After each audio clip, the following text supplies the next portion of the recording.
You are now tuned in to Breaking Records Radio. My name is Alex Kuchma, and I have here with me an absolute legend coming up in the late 80s to mid 90s with cats like Premier, Biggie, P.F. Cotton. The dude has had mad success in the 1990s. The East is in the house. Please welcome to the show, Blahzay. What's good, my man? Oh my God. Yo, man, everything is good, man. Yo, just loving it right now, man.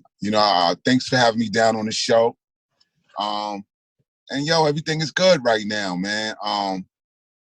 Working hard right now. It's a great time.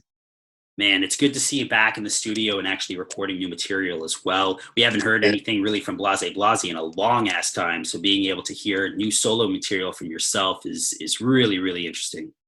I'm excited. Yeah, it's dope, man. I always been like, spitting solo.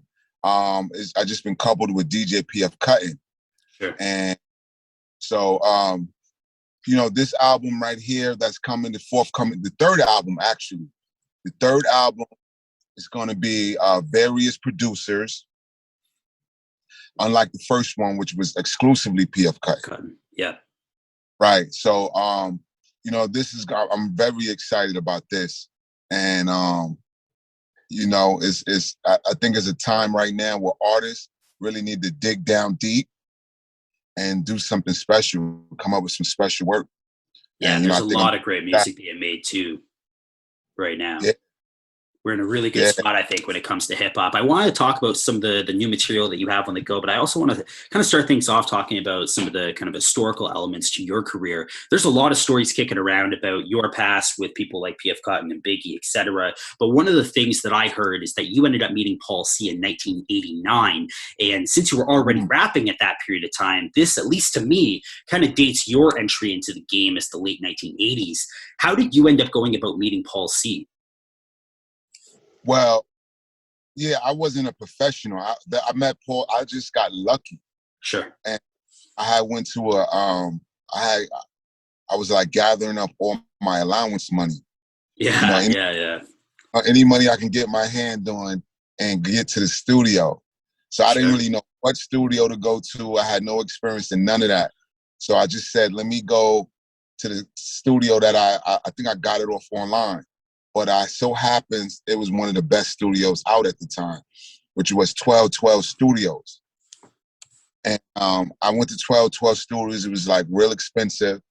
People thought I was crazy for going to an expensive studio. Yeah. But Paul C was there, and he was the engineer for my session. So it was my very first time coming to the studio, and I just so happens to be in the room with one of the best. Were you going by Blahzay at that period of time? This is 89, so I assume not. It was just out loud. Out loud, okay. Yeah, it was out loud. And Blahzay hasn't been developed yet. This is my first studio experience. Yeah, no doubt. And it was my first studio experience. So I got into Paul C. Somehow we just clicked. It just was a click. He was real, he was real into like what I was doing. He really appreciated my voice. Yeah. And told me that, I'll always have a shot, based on that. And, he was like a voice guy. He was really into, I guess at the time he was working with Rakim and he was working with Super Love E and stuff like that. So he had an ear to it, and I haven't even noticed it like myself. Like no one has told me, hey, yo, you got a good voice in hip hop, and not at that time. Yeah, sure.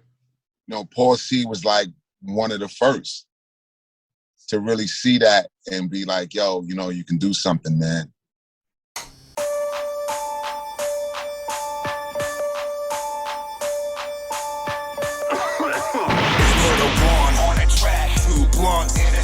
Three bundles of crack, we better move. We starting to wild up, fuck these bird motherfuckers, make the flock of them fly. So I got a lot of clout, got a lot of props from how I walk, what I talk about.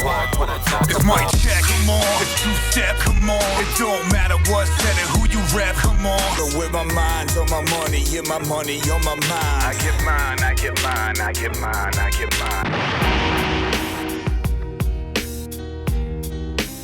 Peace.